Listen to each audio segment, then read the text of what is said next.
दोस्तों अस्सलाम वालेकुम। मेरे YouTube channel Zia Urdu classes में आप सभी लोगों का खैर मकदम है। दोस्तों आज जो बिहार बोर्ड के 10th क्लास का उर्दू की जो निसाबी किताब है मैं उसे लेकर आज हाजिर हुआ हूँ पहले चैप्टर के साथ, जिसमें हम आप लोग हम्द के बारे में पढ़ेंगे कि हम्द होता क्या है और हम्द किसको कहते हैं। दोस्तों हमारे हाथ में ये किताब है, चाहे तो आप भी किताब लेकर अपने सामने लेकर बैठ सकते हैं। तो चलिए शुरू करते हैं। कहते हैं कि हम्द के लुग़वी मानी खुदा की तारीफ के हैं। उर्दू शायरी में दूसरी असनाफ की तरह हम्द भी एक मकबूल सिन्फ है जिसमें खुदा रब्बुल इज़्ज़त की सिफ़ात बयान की जाती है। उर्दू के तमाम शायरों ने इस सिन्फ में तब आजमाई की है। दोस्तों हो सकता है किसी लफ्ज़ का मीनिंग आपको समझ में नहीं आ रहा हो, लेकिन इससे फिक्र करने की कोई बात नहीं है, मैं इंशाल्लाह आखिर में सबको लिख दूंगा। कहते हैं कि उर्दू का शायद ही कोई ऐसा शायर होगा जिसने हम्द न कही हो। उस ज़माने में या इस ज़माने में हर ज़माने के हर शायर ने अपने अपने कोशिशों के मुताबिक, अपने अपने सलाहियत के मुताबिक हम्द लिखा है।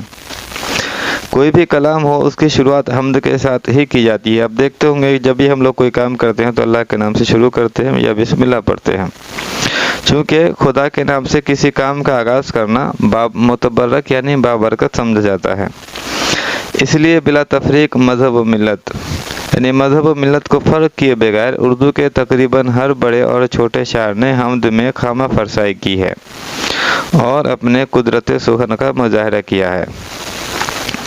आगे लिखते हैं, खुदा खालिक कायनात है, वो कादिर मुतलक है, उसकी ज़ात यगाना और यकता है और उसका कोई शरीक नहीं।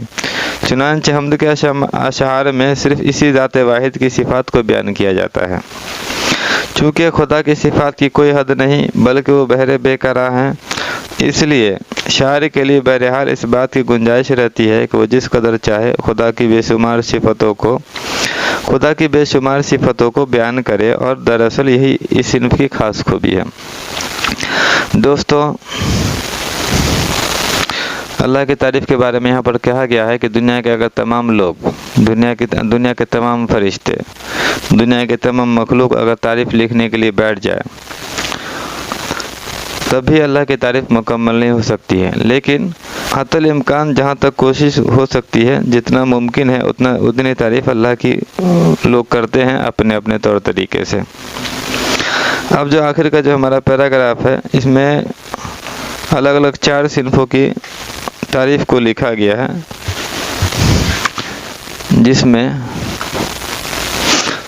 लिखा गया है कि हम्द में जहाँ खुदा रब्बुल इज़्ज़त की सिफ़ात का बयान होता है, जैसा कि आप ऊपर ही पढ़ चुके हैं, हम्द उस नज़म को कहते हैं जिसमें अल्लाह की तारीफ़ को बयान किया जाता है। हम्द उस नज़म को कहते हैं जिसमें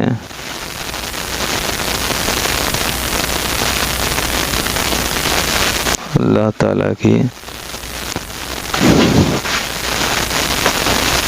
तारीफ बयान की जाए। अगर आप लोग चाहें तो वीडियो को रोक कर धीरे धीरे सब सवाल और जवाब को या सबकी तारीफ आप नोट कर सकते हैं।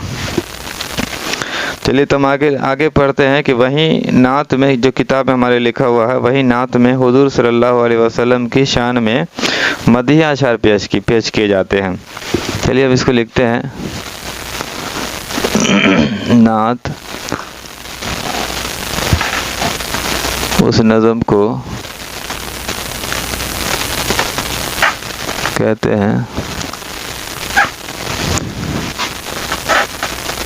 जिसमें मोहम्मद सल्लल्लाहु अलैहि वसल्लम की तारीफ बयान की जाए। दोस्तों जिस नज़म में हम अल्लाह के नबी की तारीफ बयान करते हैं उस नज़म को हम्द नात कहते हैं। इसी तरह आगे लिखते हैं,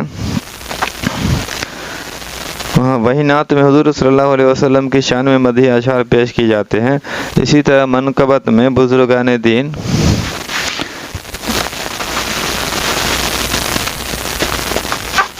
अब आगे मनकबत एक नज़म जिसमें बुजुर्गान दीन, खुलफा राशिदीन और वलीउल्लाह की तारीफ नज़म में बयान की जाती है, उसको हम लोग मनकबत कहते हैं।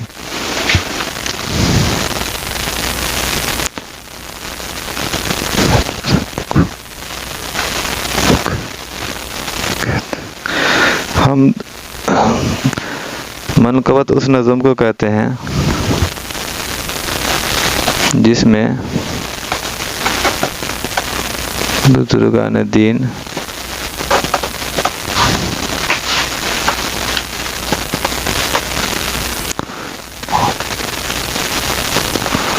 खुलफा राशिदीन और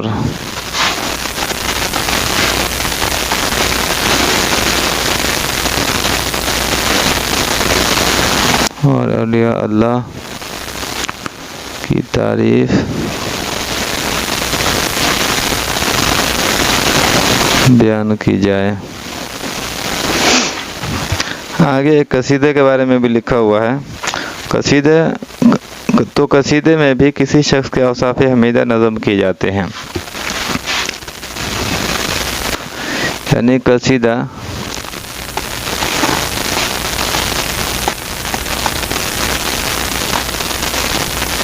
उस नज़म को कहते हैं जिसमें किसी भी आम शख्स की तारीफ की जाए।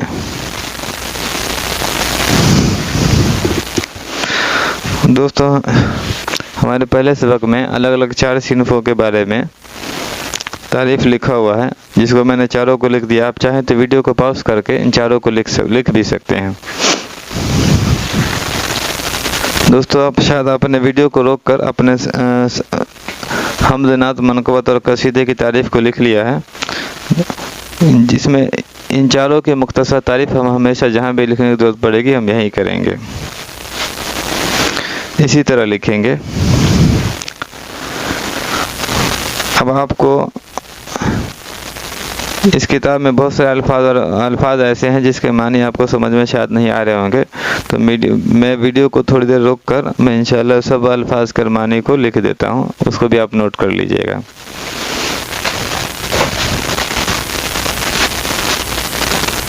तो चलिए आगे सबक की तरफ हम लोग बढ़ते हैं। चैप्टर पढ़ा है, उसमें कुछ अल्फाज ऐसे हैं जिसका मानी बताना बहुत ज़रूरी समझते हैं। तो दोस्तों, इसमें सबसे पहले आया है असनाफ एक जगह। ये असनाफ सिन्फ की जमा है,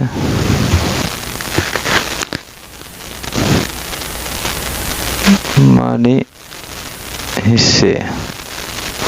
अलग अलग सिन्फ को, अलग अलग हिस्सों को हम सिन्फ कहते हैं। जैसे उर्दू नसर और नज़म में कई हिस्से हैं, जैसे नज़म का, गज़ल का, गीत का, दोहा का। इसी तरह नसर में मज़मून, अफसाना, मकतूब निगारी, नावल, ये सब अलग अलग सिन्फ हैं। इस तरह के आया है सिफ़ात। सिफ़ात ये सिफ़त की जमा है, माने इसके खूबी के हैं। सिफ़त यानी खूबी। तब आज़माई किसी काम को करना, किसी काम को करना। अगर इसको लिख लेंगे तो ज़्यादा फ़ायदा होगा। आगे मुतबरक लिखा हो। मुतबरक का मीनिंग है बाबरकत, बरकत वाला। तफरीक कहते हैं फ़र्क को। खामा फरसाई लिखना। खामा फरसाई के बारे में ये है कि खामा कहते हैं निब को, और फरसाई का मतलब होता है तोड़ना। तो इस लिखने के काम को हम लोग खामा फरसाई कहते हैं, निब तोड़ना कहते हैं। दोस्तों अस्सलाम वालेकुम। मेरे यूट्यूब चैनल जिया उर्दू क्लासेस में आप सभी लोगों का खैर मकदम है। बोलने की दोस्तों, आज जो ताकत बिहार बोर्ड के 10th क्लास का उर्दू की जो निसाबी किताब है, उसे लेकर आज हाजिर हुआ हूँ पहले चैप्टर के साथ, जिसमें हम करने वाले आप लोग हम्द के बारे में पढ़ेंगे कि हम्द होता क्या है और हम्द किसको कहते हैं। कादिर मुतलक दोस्तों हमारे हाथ में एक किताब है, चाहे तो आप भी किताब लेकर अपने सामने लेकर बैठ सकते हैं। रखने वाला। तो चलिए शुरू करते हैं। अल्लाह कहते हैं कि हम के लोग भी मानिए खुदा की तारीफ के हैं। रखता है हर काम को करने की। उर्दू शायरी में दूसरे असनाफ की तरह हम भी एक मकबूल सिन्फ है, बेकरा का मतलब होता है जिसमें खुदा रब्बुल इज्जत की सिफात बयान की जाती है। उर्दू के तमाम शायरों ने इस सिन्फ में तब आजमाई की है। दोस्तों हो सकता है किसी लफ्ज़ का मीनिंग आपको समझ में नहीं आ रहा हो, लेकिन इसे फिक्र करने की कोई बात नहीं है, मैं इंशाल्लाह आखिर में सबको लिख दूंगा।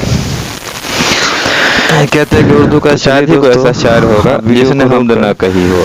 उस जमाने में या इस जमाने में हर जमाने के हर शायर ने अपने अपने कोशिशों के मुताबिक अपने अपने सलाहियत के मुताबिक चलिए आज के क्लास कोई भी कलाम हो उसकी शुरुआत हमद के साथ ही की जाती है।